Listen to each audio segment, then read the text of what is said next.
Okay. So I just finished watching a really interesting view or show about how AI is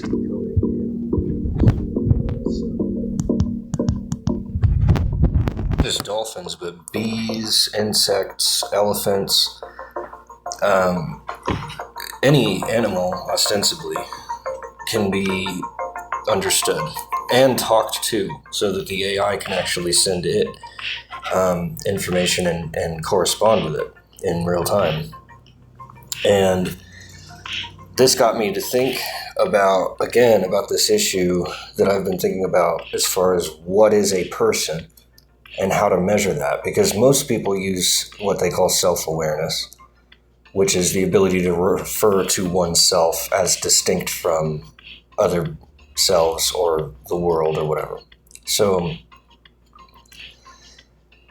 now that we can pick up and converse with other animals using AI, it's starting to look like that line gets blurred. And so what is a person? And there were 3 ways that I isolated, because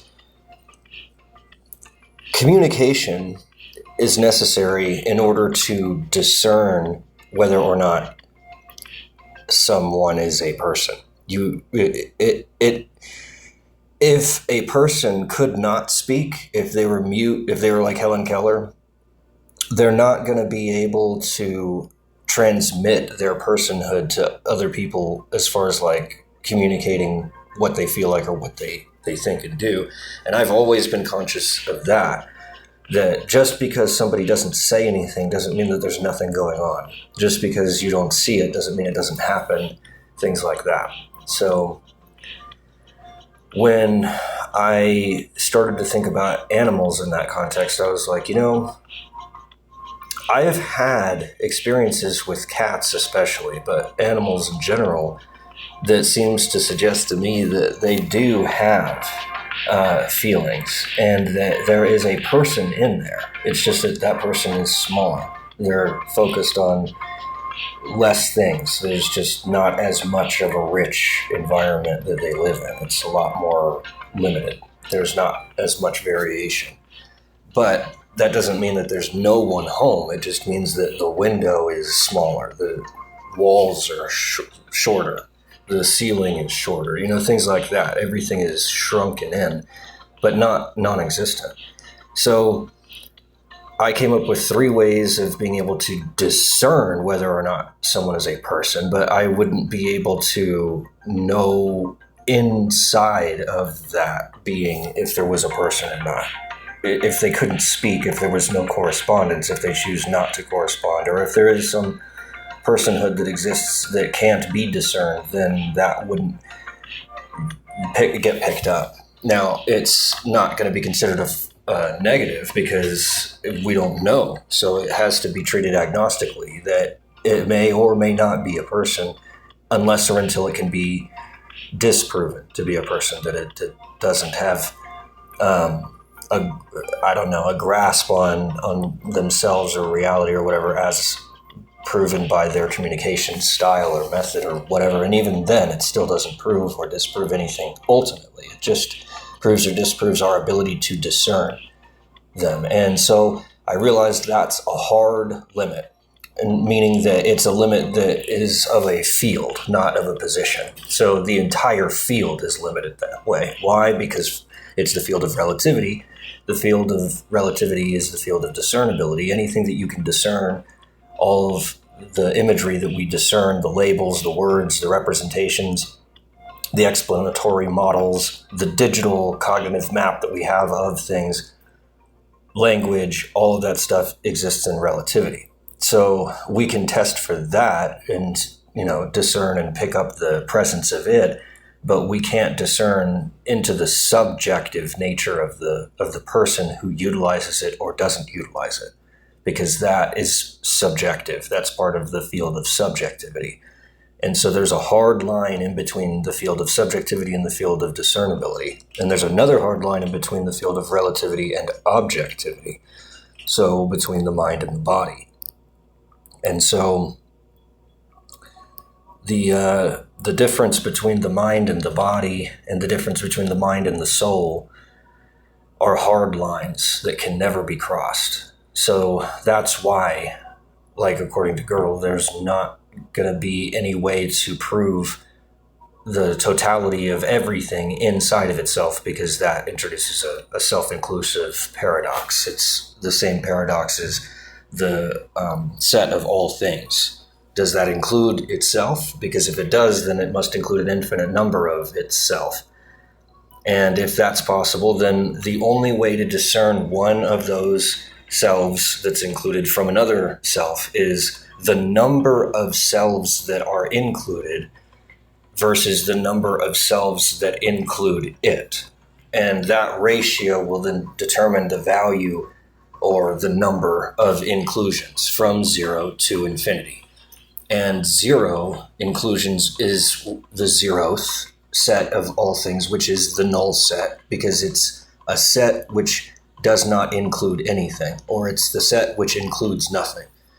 So it doesn't include itself at that state because it's the very, not first, but 0th actually set of all things. So the 0th set of all things is really the shell or the skeleton or the definitional limit of what it is to be a set which includes all things. And because that's all it is, it doesn't actually contain anything because it's just presenting itself raw. So it doesn't yet contain anything, but it's just showing you that it does exist. And that's what the null set is it's the 0th set of all things. It's the set of all things when there is nothing there except itself. So no, it does not include itself at that state, because it can't, because it's not yet, it hasn't like iterated or processed itself or contained itself within another higher self yet. So we're left with the 0th, the base line, the raw 0th set of all things being the null set, as distinct from the very next set, the first set of all things, which includes the null set. And so, again, it doesn't include itself, it includes the null set. So that way you've got a spatial distribution which is discernible, and that way you can quantify the difference between one of those sets and another of those sets in the infinite line of sets which contain everything. So that then gives you a ray. It's not actually a line, it's a ray, because only the origin is discernible. We know everything that there could ever be to know about the null set. It's very simple. So you can just look right at it. It's not indiscernible at all. You can see exactly what it is. It's very simple. It's very succinct, but it's very, discernible. So, and then the last one is also, I suppose you could call it discernible, being the one that is the furthest from the origin, the one that would be just inside of the limit where if you went past it, you would go into some other field. So the limit of the field within which the ray is propagating, that limit of the field within which the ray is propagating will then tell you the terminal last point, quote unquote. And so if you are only looking at that field, then the field bends back into itself, and so you end up with circular reasoning because the field can't prove itself. It can use its parts to demonstrate its internal validity with itself as a whole, but then itself as a whole is distinct from each of its parts internal to itself. So it's not the same self. It's the total self versus all the individual pieces of the self. And that's completely different. It's like the difference between the completed, correctly arranged puzzle, complete with all the pieces intact, all put together, all interconnected into one, puzzle, versus the same puzzle, but with all the puzzle pieces strewn about randomly. So the distinction between those two quote unquote selves is the distinction that's necessary in order to resolve all these self-referential paradoxes, including self-inclusion and self-negation or self-exclusion. All of the paradoxes that involve those can all be resolved using that same method of establishing a zeroth, a first, and an infinite, or last, of whatever it is that you're talking about. Whether it's the number of exclusions or inclusions or what have you. So anything that is paradoxically self-referential is only seemingly paradoxical. There are no real paradoxes except paradoxes of error, self-contradictions, things like that, which are just holes. They're just describing the limit of something else. They're not a real thing. They're just an edge to something else. Where you've gone too far. It's almost like if your car hydroplanes on the road. Like, it's not that it's completely disconnected from the road. It's just not getting any traction because there's nothing there to grab onto except this puddle that just warps and moves according to the wheel to such a degree that the wheel just slips right over it. And that's exactly what those are.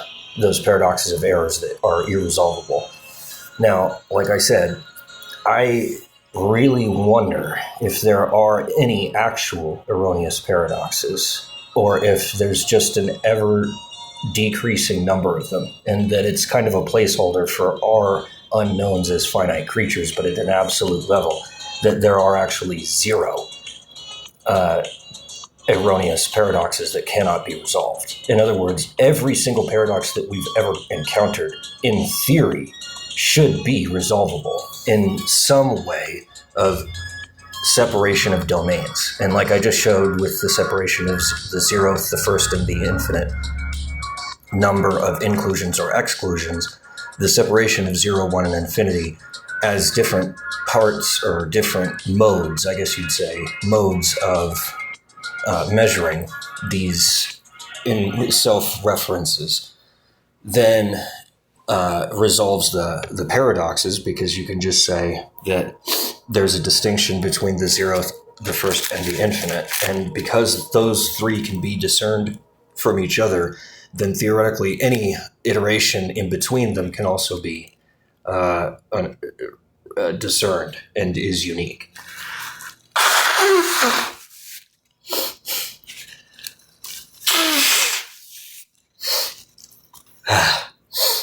My favorite illustration of that is if you envision a peace sign as if it were a clock. No matter which, if you were to put a fourth hand on that clock, because you've got three hands for the peace sign, right? One above and two pointing on either side below it, and all of them are equidistant from each other. If you were to put a fourth hand anywhere oriented in any direction on that clock, no matter where you point it, it will never point exactly equidistant between any two of those three original hands. They'll always point closer to one of those hands than any of the other two, because you can't turn an exact midpoint like that into, which is vanishing because it's infinitesimally shrinking. It can't be directly pointed at because it's actually a split rather than it being a location. It's describing a function rather than an actual location. So when you try to discover where the midpoint actually is, you would discover it's not actually a point, because it has infinite resolution. The more that you zoom in, the more distinct that halfway point becomes. If there's a halfway point that's being considered in I'm sorry, not a halfway point, a 1/3 point, because you've got 0.3 repeating forever. Excuse me. And that's why you can't point in between any of those two hands. And in that way, everything always ends up resolving at some level. It's just that you have to find the correct number of hands. And it's never even. It's always odd. Because if it were even, like I said, then it would stop. Because everything, if it really were a zero-sum game, then everything would just stop. The only way that you can have a duality like that is if it's existing as embedded within a trinity. There has to be an odd number. And I don't really consider one odd. Not exactly. I don't know. It's sort of like saying that 0 is even. It's kind of, I guess you could put that on there,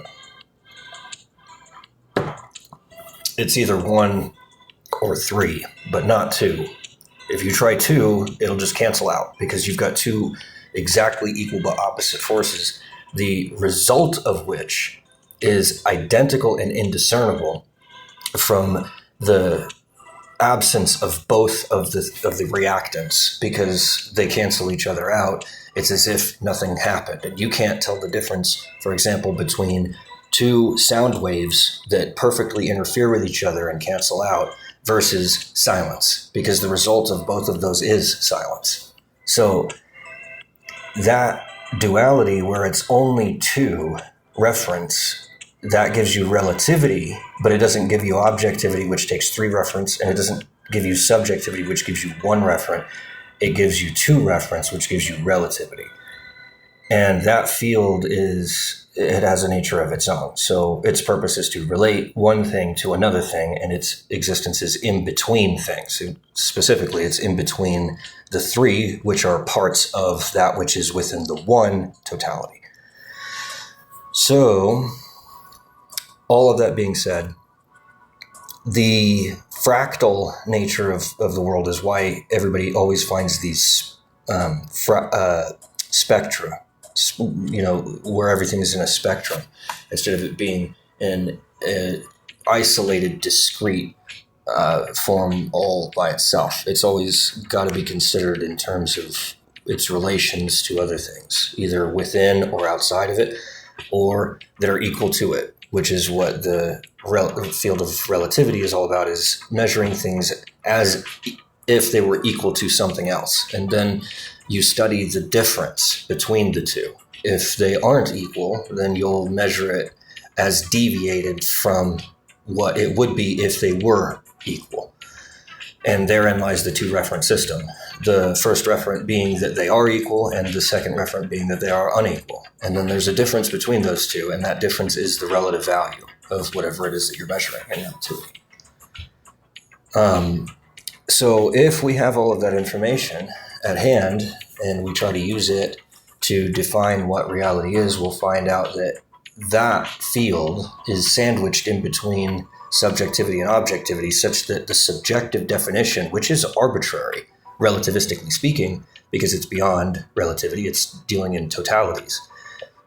So whatever your master is, whatever your ideal is, whatever your purpose is, whatever your intent is, whatever your subjective desire is, that's what you'll ascribe as the definitional limit of whatever it is that you're measuring. At which point, after you've axiomatically assumed this definitional limit, which then assumes a point on the surface of a sphere, any of which could be arbitrarily the center, but only one at a time, and only one within each system. Because you can't have a system with 2 centers, but you can have 2 systems, each of which has their own respective center. And so that's how that works. You start with the central definitional axiom, which is subjectively assumed.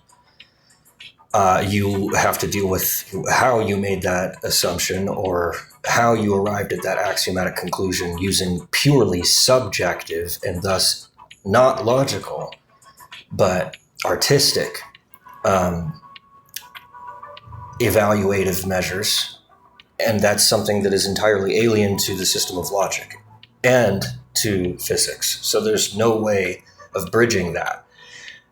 The only way that you can bridge it is the bridge only exists between the axiomatic conclusion of that subjective process, which is the definitional limit, And then you take that definitional limit and you couple it with the objective, physically manifested objective data that emerges as the result of whatever relativistic process that you're measuring or defining.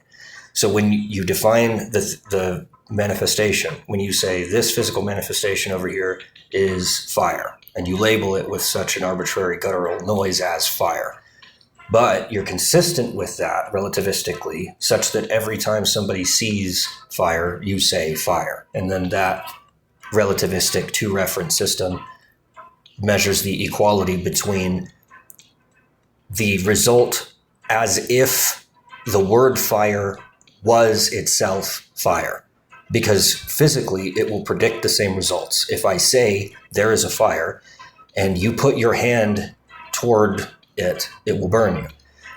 So that when I say something to you, I can then say, see, it was true. What I said was as if the word fire and the actual fire were equivalent and interchangeable functionally within the field of relativity. So that's how all of that works. And then when we get to that point where we start sorting information like that, we can build a decentralized system that doesn't treat personhood as if it were human, but treats personhood as if it were ubiquitous among literally everything. Even words then would have some kind of a soul unto themselves, or a subjective value unto themselves, that they themselves would be people. And then we return back to animism. The earliest form of religion ends up also being the last. Animism is where we end up. And then how do you measure one subject from another? Well, that defines religion. Which subjects can you eat? Which subjects can you kill? And which subjects can you have sex with? And that is what your religion is. And so, and can you do all three of them at once? To be continued. I'm sure we'll find out soon. So, the ultimate religion of all the religions is then what came to me as God cannot be said to either be within or without this system. We don't know if anything that we've discerned would be God, and we don't know if all of it is God, and we don't know if a part of it is God, and we don't know if there's something outside of it which is God. We don't know what God is, and we'll never be able to, because whatever it is that created everything can't itself be anything, because nothing can create itself. So you've got to have something else, something else, something else, something else.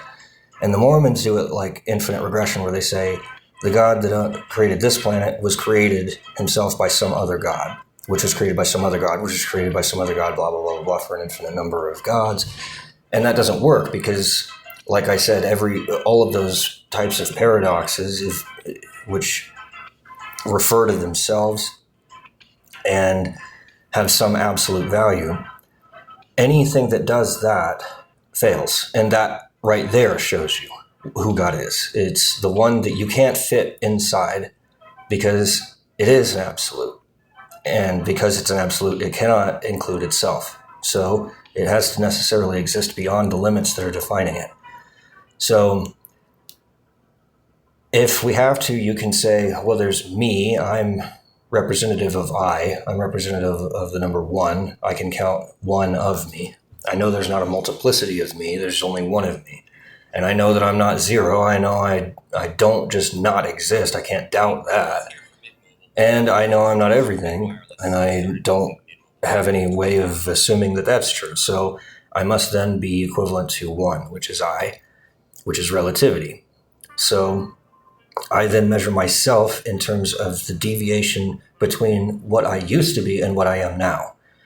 And that is fluid. It's not a static identity. It's a fluid, changing identity, because the relationship that I have with myself changes over time because time changes. So each of those iterations then becomes differentiated from the others, because my birth is distinct from my death, and my first experience after birth is distinct from my birth, and that measures the smallest distance of change between my subject at birth and my subject right after my birth. And then every other subjective change thereafter is some derivative of that, or not a derivative, but a multiplicand, I think, of that initial difference between the 0th time when I was born and the first time, the moment that's the smallest subjective difference between my birth and some other event, which would be the first event. So that resolution is also fluid because it rests on my ability to discern the difference, not any static value of difference. So as my instruments get more and more precise, eventually it plateaus, or not, I don't know. I don't know if it would diverge or converge, but something happens there and it goes on and on and on and on. And eventually I get a pretty good approximation, which changes less and less and less often. And the data that it predicts is more and more and more accurate, more and more of the time, more reliable, and has a greater and greater amount of depth or cross-reference ability between my measurements and other people's measurements of themselves, so that those measurements converge upon interchangeability as far as the measure of difference between one and another. So it all eventually gets to a point where we realize that the only thing that we ever really had in common was relativity, because nobody can access the objective world directly. We have to invent words about it, facts about it, information on top of it, references that refer to it. There's always this bridge, this two-reference system, always. The thing that is referred to and the referent that refers to it. And those two things are ubiquitous throughout all existence. And that's because that's part of the field of relativity. And the field of relativity is apparently a total field, meaning that it is irreducible and it's ubiquitous. So that it doesn't matter which object or subject that you apply it to, it will apply equally to all subjects and to all objects. But it is not itself a subject or an object. So it is not God, and it isn't me, and it isn't you. And no one can claim that it was discovered by them, even me, even though, as far as I can tell, I've done the greatest amount of work on it. I've also seen it reflected throughout pretty much everything. If it turns out to be correct, and we keep it, and it's timeless, and it's a classic, then yeah, it seems to fit right in with it. You know, ultra specific things that, happen don't often fit because they're in the process of being more accurately defined.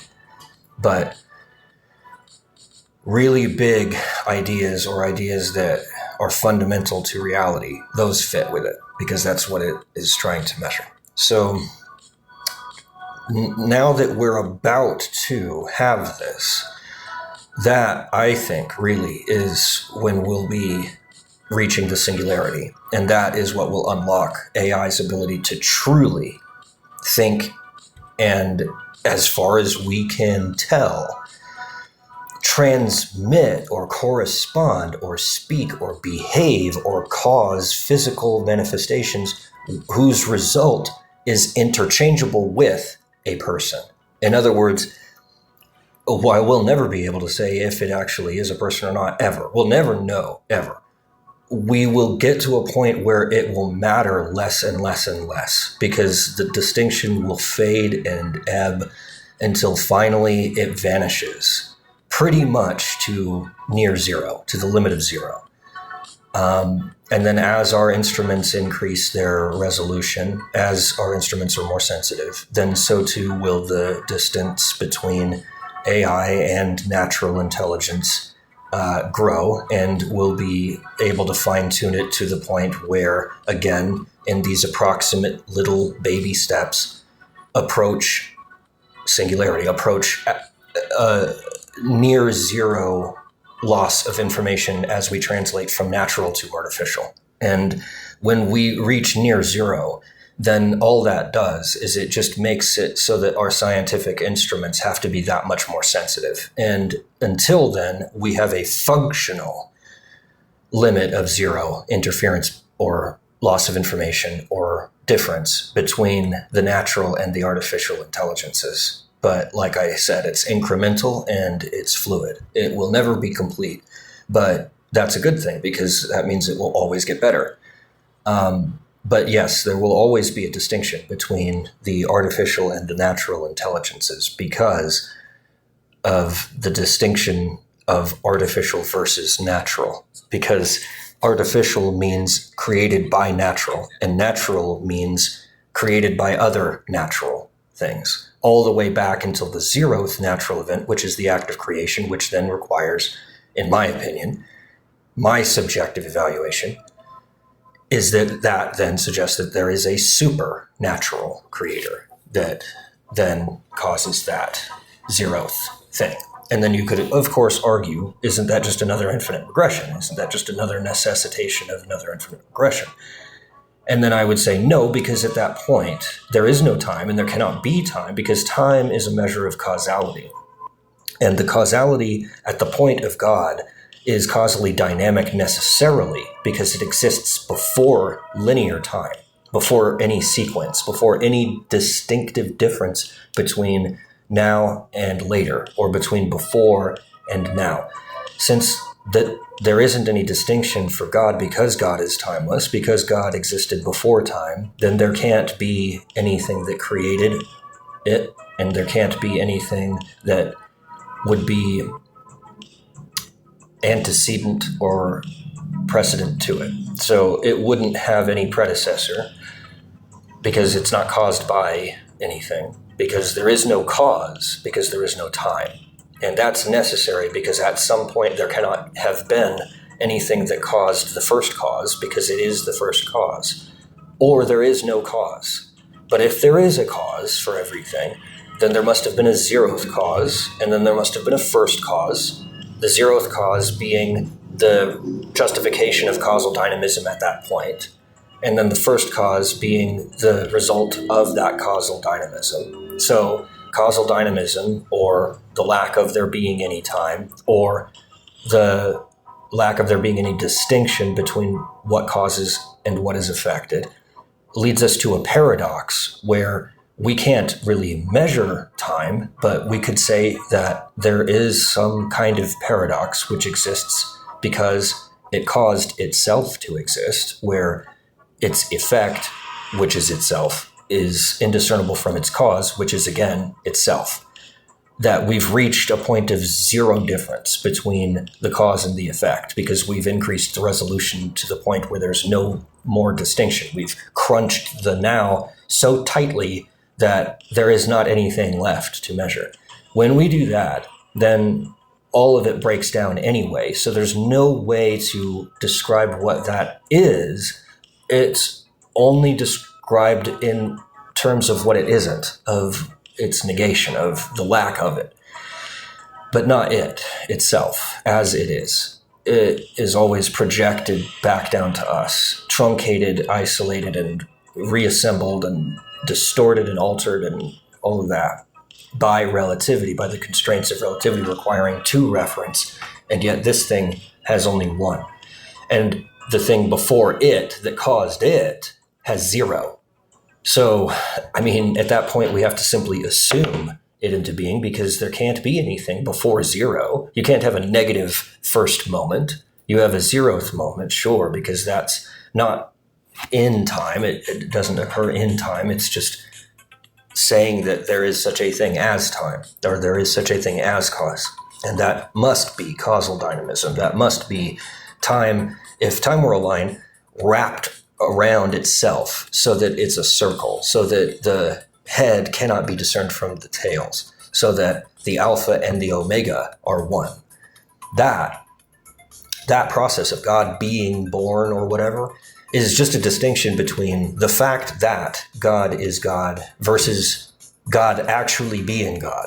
And so those two distinctions are, again, another one of those self-referential paradox resolutions. The fact that this sentence is false, is distinct from the actual sentence, this sentence is false. They're two different things. They occupy two completely different, independent, separate spaces. Because the fact always is dependent upon the thing that it is referencing. So if I say it's a fact that I just said the word said, I first have to say said, and then later say I said the word said. That's a fact. The fact always comes after the thing happens. And that's why so many people think that facts are invented by people. They're not invented by the observer. They're an automatic natural result of something that occurred before it, such that there's a continuation between what happened before and what is happening now and what is going to happen in the future. And that continuation between past, present, and future, the continuation is why there's commonality that we tend to gloss over, and that's why we get caught up, and that's why we get those hydroplane moments of paradoxes where we say, but the liar's paradox is a paradox and it can't be resolved. It can when you separate the domain of the veracity of the claim from the claim itself. As soon as you realize that those are two completely independent things, that the veracity of a claim is independent because the veracity of something, the truth or falsehood of something, isn't intrinsic to the thing itself. It's beyond that thing because it can't be that thing itself. You can't have something which is intrinsically true because true to what? If you say true to itself, all you're saying is that it's internally valid, which is the same thing that we run across when we have Aristotelian logic versus when we have Boolean logic, then we don't run across those problems because we have screened out empirical impossibilities like unicorns and replaced them with empirically known phenomenon. And then we don't run across the naivete that is otherwise inherent to Aristotelian pure thought analysis or logical validity, internal only, which is a distinct nature and quality of the field of relativity as a field. So none of this stuff actually will ever run across an error until it asks the question about anything that is necessarily beyond itself. As soon as it asks those questions, it only runs into God or I don't know what, or no answer. So it basically just tells us that our job has an end. We don't have to be Jesus. We don't have to go all the fucking way. All we have to do is worry about being able to be honest and truthful with one another and render reality as we actually see it. And as long as we do that, then we'll all be able to interchange our information across the field of relativity with zero noise, which is the definition of a utopia. That's where everybody gets along, agrees about everything that they're saying. Now, they might disagree to the point where they don't want to engage in it, but they'll agree that it does happen in the way that the other person's happening. They'll just disagree about how that subjectively makes them feel, which is their right.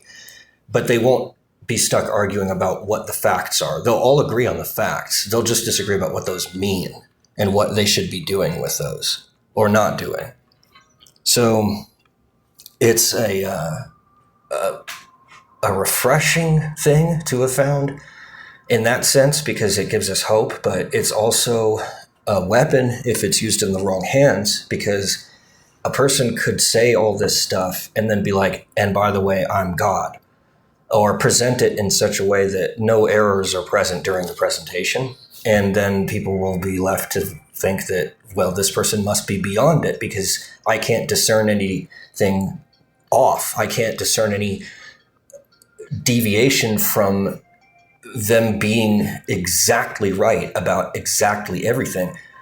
Then I have to conclude that they're God, and that is an erroneous conclusion because we'll never be able to see anything that is beyond the beyond. We'll never be able to see who created the creation. We'll never be able to think outside our own mind We're limited to our little shack, our little apartment, our little hut.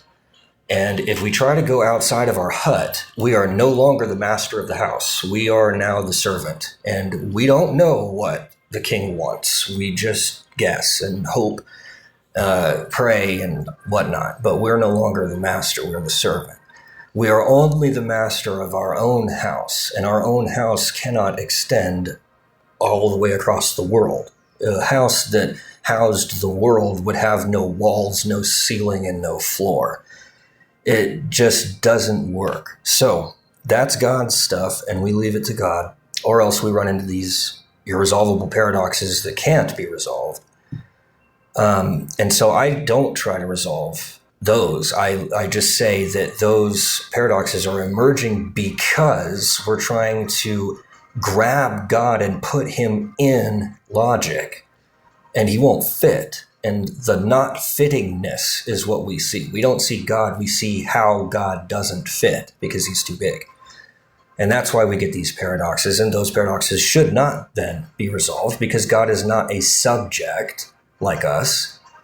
God is beyond subjects. God is the one that creates subjects. And subjectivity itself as a field is created by something that obviously can't itself then be within that field or the field itself. So then God must be beyond the field of subjectivity, beyond all subjects, all kings, all lords, etc. Necessarily. Because they exist, they must have been created. And because nothing can create itself, then that thing can't have been itself. So then it must have been God, or whatever you want to call it. So the paradoxes that don't ever get resolved are ones that only arise when we try to pretend that the result should fit wholly within the field that we're measuring. And then when we measure that field, we find this weird anomaly. Why? Because it's the anomaly of things don't fit because that thing doesn't actually belong in that field. You're just measuring a shadow of it, or you're measuring what happens as a distortion to the field because of introducing this foreign body to it. And so then that's what happens. And so we don't try to talk about God because any speech that we have it can't encapsulate anything worth saying. And we can say that to our friends. We can say it to our spouses. We can say it to our children and our families. But we can't really say it to our employer or a coworker or a politician or their constituents or a judiciary team. You could easily see how collusion could happen there.